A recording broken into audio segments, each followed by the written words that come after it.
Hello and welcome to Ryan channel on YouTube. Here we are going to do a quadratic equation 4.1 for the class 10th. Now what is a quadratic equation and how to find the roots is the main idea of this chapter. Uh, in the last chapter we have studied about that there is an equations, right, like 2x square plus x is equal to 300. This is an called equation, right?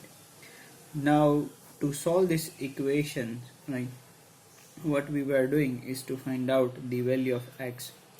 Here what we are going to do is that we put the whole equation is equal to 0. So bring this 300 also to this side.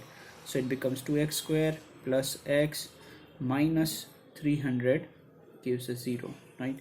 So this is the first part of this quadratic equation, where the coefficient with x square considered as a, coefficient with the x is considered as a b, and the last number, right, that is a 300 is considered as c. So here basically the idea of this quadratic equation is a x square plus minus bx plus minus c is equal to 0. So this is the standard form of quadratic equation.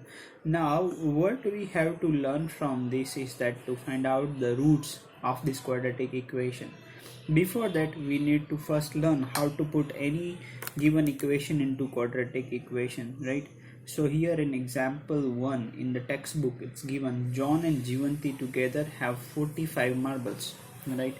So it says they both have the 45 marbles, both of them lost 5 marbles each, and the product of the number of the marble they have now with is 124. We would like to find out how many marbles they had in the start with.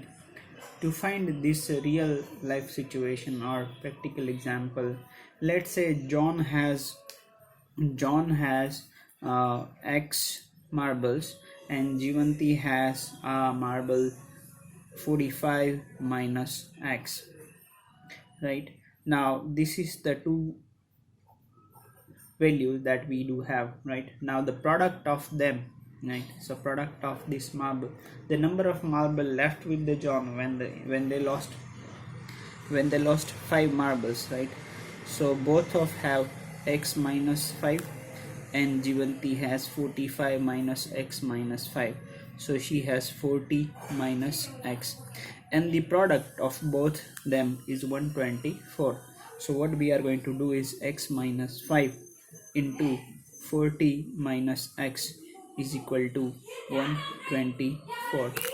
So basically we try to put into the equation, right? And if we open the equation of this one, we will get 40x minus x square minus 200 plus 5x. Further, if you do a smaller version of this, 45x minus 200. So this is the way we can do the quadratic equation, right? Now in the first exercise you just need to focus on given any number of the equation to put into this form and to check whether you can put it into the quadratic equation format or not, right? Further you also need to do to verify that left hand side is equal to right hand side. So if for example one example is given here, x minus 2 whole square plus 1 is equal to 2x minus 3. Now if this is called left hand side and this is right hand side, right, so if they are equal, right, then we can say yes, they both equations are equal. Or if we can convert them into ax square plus bx plus c in the standard form, that is a quadratic equation. So let's try this one. Here it is x square minus x minus 2 whole square. So for this much, right, what we are going to do is x square minus 4x plus 5, and on the other side it's a 2x minus 3. If we bring this 2x minus 3 this side, what we are going to have here is x square minus 6x plus 8 is equal to 0. So you can see this one is ax square minus 6x plus 8. This is a b and this is our c, right? So value of a is equal to considered 1, value of b is 6, and value of c is equal to 8. So this is called a standard form of equation, right? Just go through this video again and check whether you understood properly or not, and then you do the practice on page number 72 and 73 of your maths textbook. If you have any doubt, you can ask. Thank you.